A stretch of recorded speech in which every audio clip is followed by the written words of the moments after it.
So let's all give a warm PSG welcome to Arthur. Thanks, everyone. So Jamie's taking through my first 4 slides, so it's really good. So I am Arthur Germain, and I'll talk to you a little bit today, and I'll also mention my book. But I want to start off with something. Has your relationship seen any hard times? Yeah, I think every business goes through hard times with their customers. When we first met, his customer service was just awful. I didn't think I had the time or the resources for it. I would call. She would call. I would email. I was not very good at listening in those days. I was very overwhelmed. Oh, so I started complaining. I told my bridge club, my sister Lorraine, and my 41,000 Twitter followers. That hurt. Very public. So, what happened? Well, that's when I got Zendesk for my customer service. That made it a real relationship. Zendesk helped me become the business I always wanted to be. I like it when he gives me the business. No, don't be old-fashioned. No, it didn't mean anything. So I wanted to start off with something a little bit funny, and I'll go back to that in a minute and tell you why. So I have an agenda here, and I may kind of zip through the agenda because I know we're a little tight on time. I'm going to talk about what is a brand story. This is the question that I most often get from people. Like, what do you mean by brand story? I'm going to talk about why storytelling is really important, and it's because the way it impacts perceived value for your brand. I'll give you a few examples, and then we'll end up with what I call the 7 steps to brand storytelling success. And 3 things you can do today, because Jamie said, you know, can you end with something that people can take away? And so that's what I'm going to do. So when I talk about a brand story, I always say that your brand story is your brand's promise. It's the thing that you say about the brand that you really leave with people. It's that emotional connection that you have with them. It is the way that you share your perceived value. It's not about the individual things that you do in your brand. So if you're, you know, here we are at Markham, if you're an accounting firm, it's not necessarily the individual things you do. We're filing taxes, we're maybe filing your Edgar reports. It's about the promise that you make to those clients. So the types of brand stories then are founder stories. How did you build your brand? How did you found your brand? Customer stories, which I really think are the most important stories you can tell. Lots of people call them case studies. I like to say customer success stories, because case study sounds like something from Harvard, and they're always bad. We're going to take a look at this case study, at this thing that fell apart. Innovation stories. This can be, what's that innovative thing that you do? Laura was talking just a little bit while we were kind of networking about something she did during the pandemic that she felt that the community she served really needed. That's kind of an innovation story, a change. It can also be a patent that you hold or some trademark that you have. And then employee stories, which often, as you grow, the nature of your company changes and you have new people that come into the firm, and those new people bring stories with them. So think about Connor's company. If Connor, they merge, they acquire somebody, or somebody new comes on board, these are new capabilities. So it's not just what we were doing as a managed service provider, but it might be we've hired a new security expert and that person brings these new talents. So these are all stories that go, and they shift and change the perceived value of the brand. Stories increase your brand awareness, and we'll talk about that. And stories also increase brand profitability. So I often say, when I speak with a potential client, they always ask, so what's the ROI on what you're doing? Which is a great question. But I tell them that what you want to look at is the fact that your brand is a more profitable brand, meaning you can charge more for the services as you build the awareness and build the perceived value of your brand. So that little clip that we showed before has a few success factors as a brand story. First, it was funny, which is always something engaging. You know, it wasn't dry. It was relatable, because we've all had that challenge of, as a company grows, maybe the way that you work with your first customer is a little bit different from the way you work with your 10th customer. And your first customer might notice, you know, they used to pay attention, used to answer the phone right away, now they're not answering the phone right away. What's going on? It's because they're growing. They didn't use jargon, and they used emotion. And it wasn't until they really got into it that you even learned what this was about. This was about a CRM product, but they didn't hammer it over the head and give you some laundry list of what it could do. It just said, it helped me to be a better business. And who didn't want that? That was the brand promise from Zendesk in this case.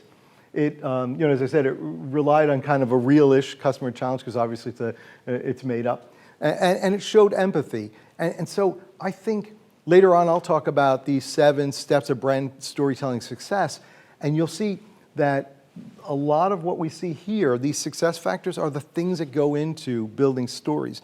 And you know, and I encourage you as we go through, thinking about the stories that you tell. As you're going to, we're all going through networking groups. We're getting up, you're making a presentation, meeting with a customer, especially when you've got an organization where one person brings a customer in and now there's a group of you, so that you're not always all saying the same thing, but you're on a theme, these stories that you can build.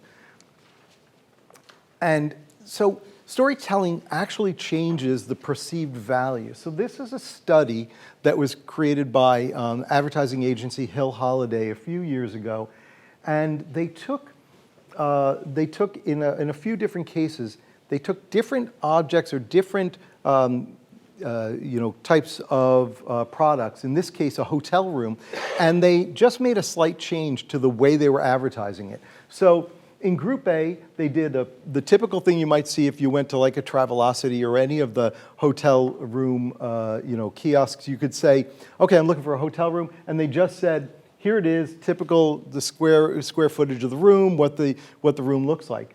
Then they took the same thing and they just added in it a story of someone who stayed in the room and had visited the city where they were. And they were able to charge approximately 5% more for the same hotel room. They received 5% more in the bids on that hotel room, just based on the only difference being the story.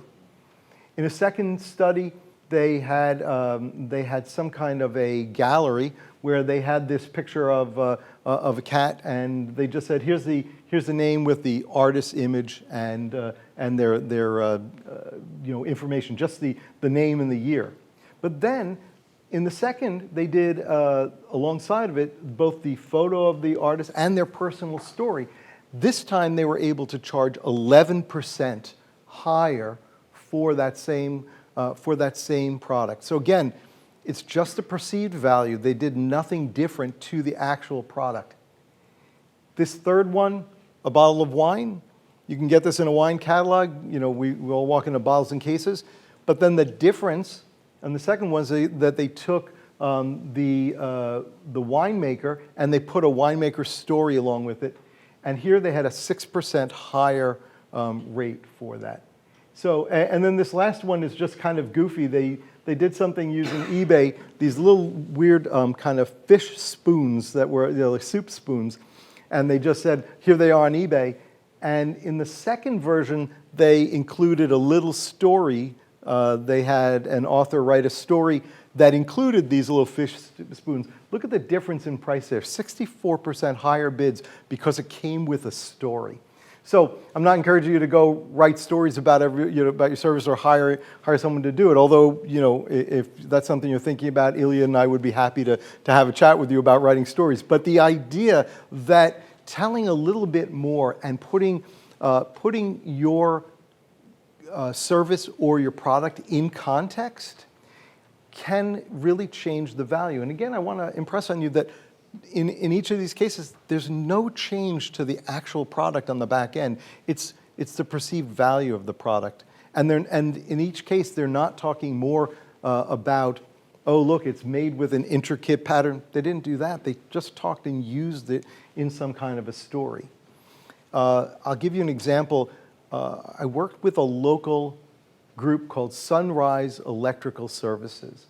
And if you looked at this was their logo. When I was invited in by their director of solar. And they said, what do you think we do? And I said, well, based as Sunrise Electrical Services, it sounds like you're an electrician. Maybe you're a not just residential, but a commercial electrician. But I was invited in by the solar guy, so I suspect there's a problem. And they said, yeah, we do solar installation, we do mechanical, mechanical and electrical. We also we do full spec, and we're doing solar, and now we're doing battery storage. And one of the challenges that we have is that the company, as it's grown, we've outgrown the name, we've outgrown what we do, and we're having a challenge when we come into a bid. We've come in for a bid, and somebody's looked just at the name and said, oh, you guys were looking for, a bigger contractor. What we did is we renamed them to be Sunrise Power Solutions, a clean energy contractor.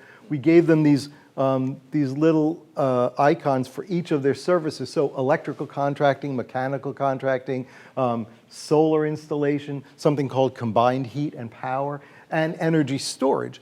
And suddenly they were seen and perceived at a higher value. They were able to tell that bigger story. Now again, they weren't really changing what they did. They already did these things. They were just changing the fact that they could tell it. What was funny is they said they loved it, they wanted to do this, they liked the idea of being clean energy contractors because that put them at a level above. They work with a lot of what's called ESCOs, the energy service companies, and so those companies understood clean energy, great, that's what we want to do, and talk to our primes, the people that we're selling to. But they said, we're interested to know you still kept the Sunrise name. We said, yeah, it's a 15-year-old name at the time we were doing this. And when I came to a meeting room like this where I sat with the principals, the woman was just outside the office, and I heard her answer the phone 5 times. She said, hello, Sunrise, hello, Sunrise, hello, Sunrise. And I said, we're never going to break her of that habit. We're never going to break any of you the habit. So we look to see if we can incorporate the old with the new and still keep that legacy of Sunrise, but just kind of pull you into your newer, building a new legacy as a power solutions company. And what we did here, we highlighted capabilities. We didn't really go down into all the speeds and feeds, but we really showed the breadth of their services. We wanted to focus on real customer needs. Their customers had a great need for mechanical services, so HVAC. They had a great need for storage, so they had solar, but they weren't really storing it for use offline, so they were talking about putting in large battery storage. We showcased their customer success stories.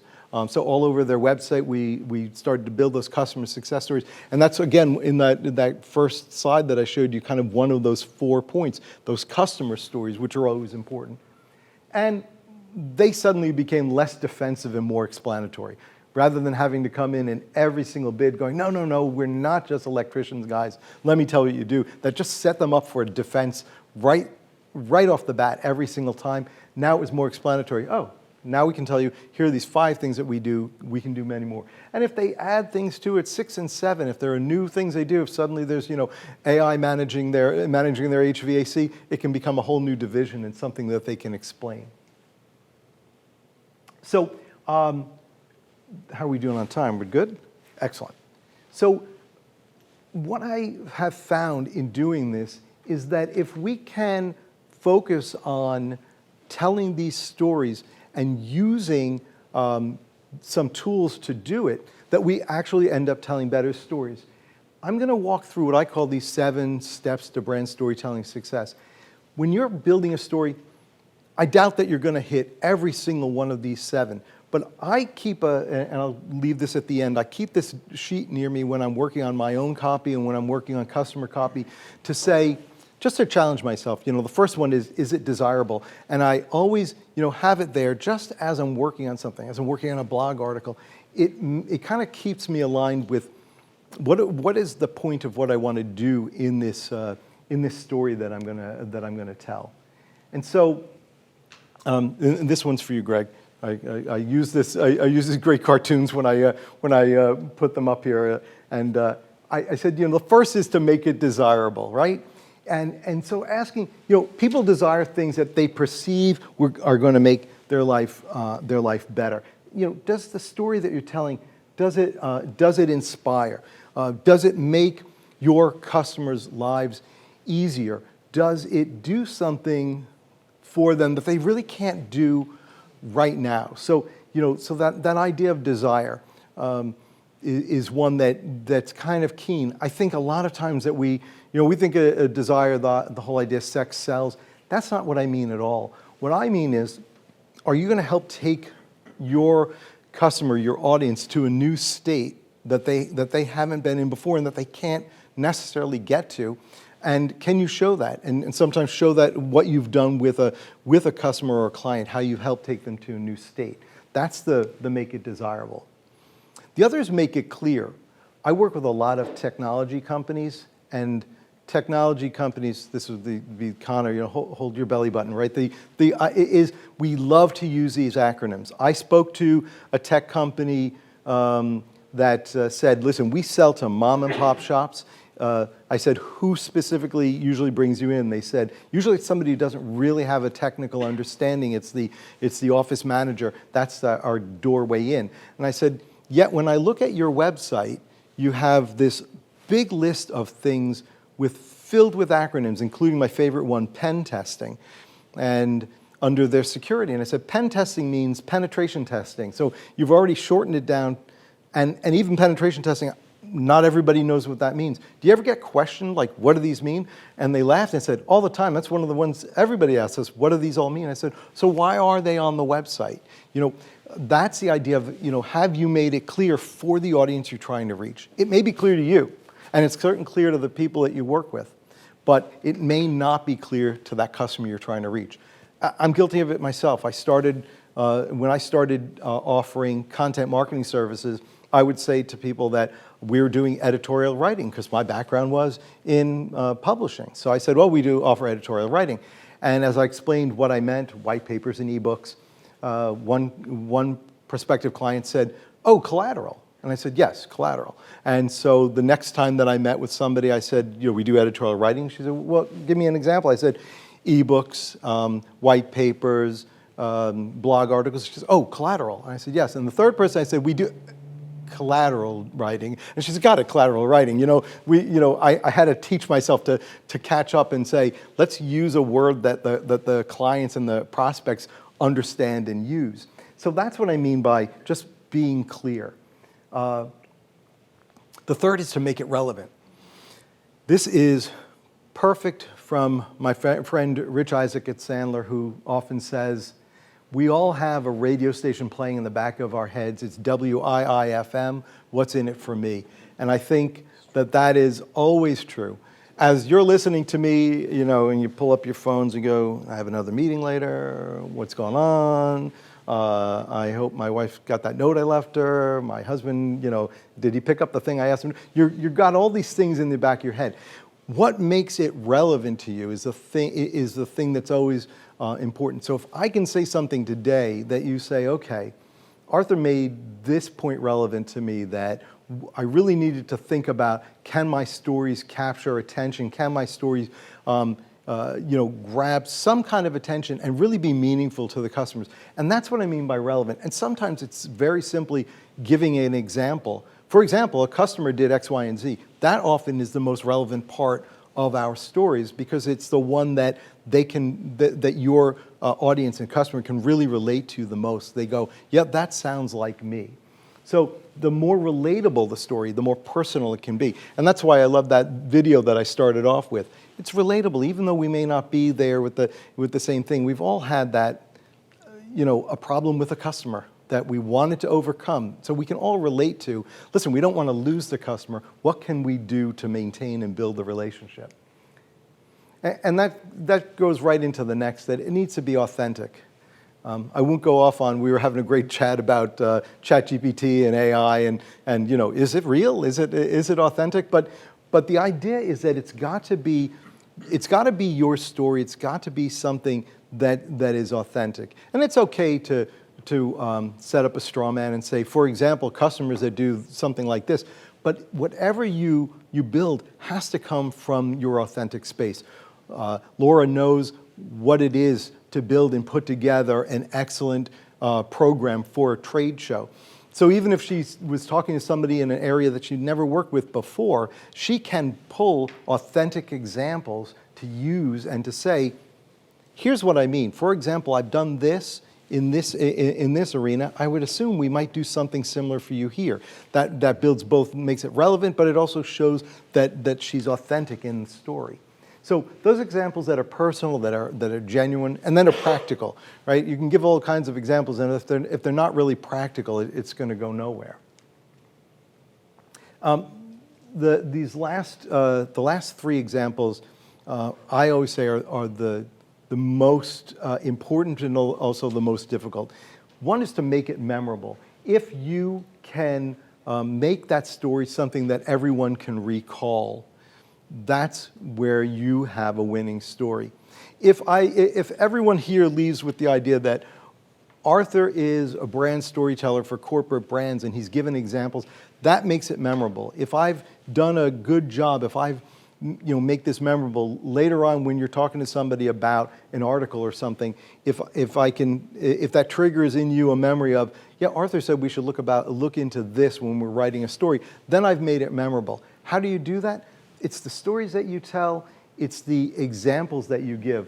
I use Goldilocks a lot when I talk because there's a word in the middle of the Goldilocks stories that I don't think anybody in the United States uses, except when you read Goldilocks, and the word is porridge.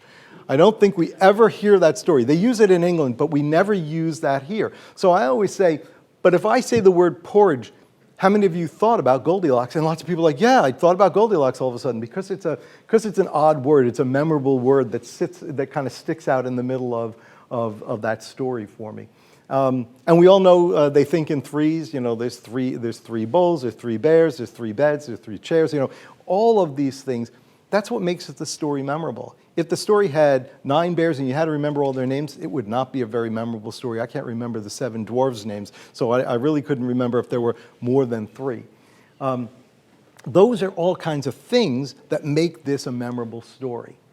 They also make it repeatable. If I can remember the story, and I can keep it simple, thinking in threes, I can make the story repeatable. And so if any of you ever come to see me speak again, you'll hear me say these same things, and I apologize, but I'm going to be as consistent and repeatable as possible because I want to build the memorability of that story, and I'm going to do it by being repeatable. That's what I mean. And it's funny, the KISS acronym, I don't care what industry you work in, we all have that acronym. We all say, keep it simple, stupid, or whatever, we want to make it nice. We all say that because it's true. In everybody's industry, we say that. My first boss, when I was going to go up and make a presentation, was like, keep it simple, right? Just don't go into the weeds. I was doing something in production and we were moving over to Macintosh technology, and he's like, just tell everyone we're going to make this easier for them, and don't get into all the, he's like, if I hear you talk about DPI, I will pull you right out of there. So that's the example of just telling that story so it can be repeated. And he was right. In an audience that wanted to know, should we invest money in a new production system, they wanted to know it was going to be simpler, that we were going to have better product, we were going to be able to transmit to our printing plants, things we couldn't do, but they didn't care about how. They were focused on the output. So that was the idea of, can we make it repeatable, so they could go back and tell their bosses to go ahead and sign off on this thing.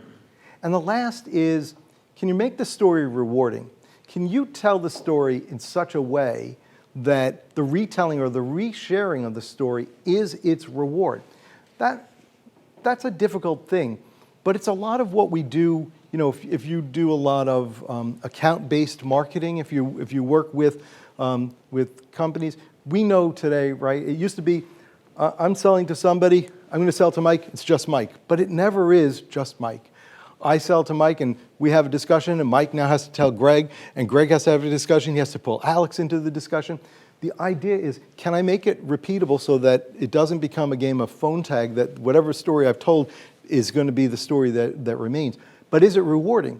does Mike have a reason to tell the story? You know, listen, I talked to someone, I heard from Laura, it sounds like a really great thing she's offering. We should definitely talk with her about building the programs for our next trade show and event. Here's why. It's rewarding in that he's been educated and now he can help educate other people in his organization. And that's what I mean. I have this, and you can download a copy if you'd like. It's available at 7steps.brandtelling.com. Make it desirable, clear, relevant, authentic, memorable, repeatable, and rewarding. These, I have this printout, pinned up next to me at my desk. As I'm thinking, I, try to say, was there something that is of value here? Is there something, did I make it clear? I'll look through something and go, yeah, I used an acronym. Is it okay? Is it an acronym everybody gets, or do I need to spell it out? Is it authentic? Did it really sound like me? I felt really good. So I have my new book. My sister-in-law lives up in Syracuse area. And so before I could get her a copy, she said, oh, I'm ordering it off of Amazon. She got a copy. And she sent me a text, and she said, I have to tell you, when I'm reading the book, it sounds like you. She's like, I started laughing, and it was like a joke you would make when we're having coffee. I thought that was really good. So I felt really good. So, I said, good. If she felt the book was authentic, and she'd be a big critic, she said, yeah, no, I liked it. She felt that it was me. And that's the important thing, is to keep your voice. When we were talking about ChatGPT before, right? Iliad and Ryan, we said, what is it that ChatGPT does well? I think it does. It can clean up your grammar. It can give you some really great headlines. It can give you the start of an article. The thing it doesn't always do well is sound like you. And so that takes you working with it, reading through it, and doing something. So these kind of 3 things I'll leave you with that you can do today is to create, capture, and curate your stories. To create the stories, writing down the things that you do, the things that are different about your company, those founding stories, kind of creating those, capturing stories. This is what I mean about your customer stories.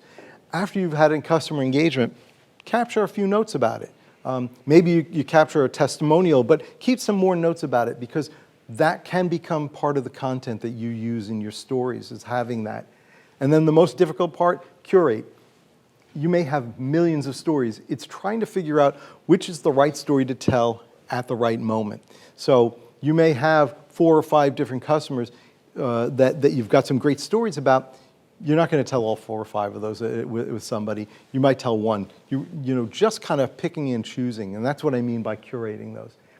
Make a list of those special qualities, and make sure that they show up first. And these are something about you, and that's where I say, what are those authentic things about you? What are those relevant things about you? Focusing on those things rather than all the jargon and the list of things you do.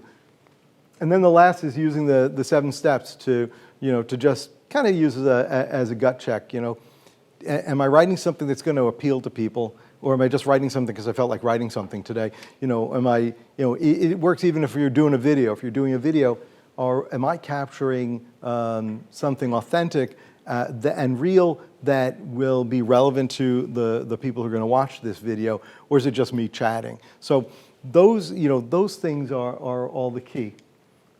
Last is I have my book, The Art of Brandtelling. I realized I didn't update something here, but The Art of Brandtelling is where I've captured this in 12 chapters, and I have the book available on Amazon, and you're happy to grab a copy. You can find out more at theartofbrandtelling.com, and that's it. Now I'd like to open it if there's questions and thoughts, but I think we've kept right on time.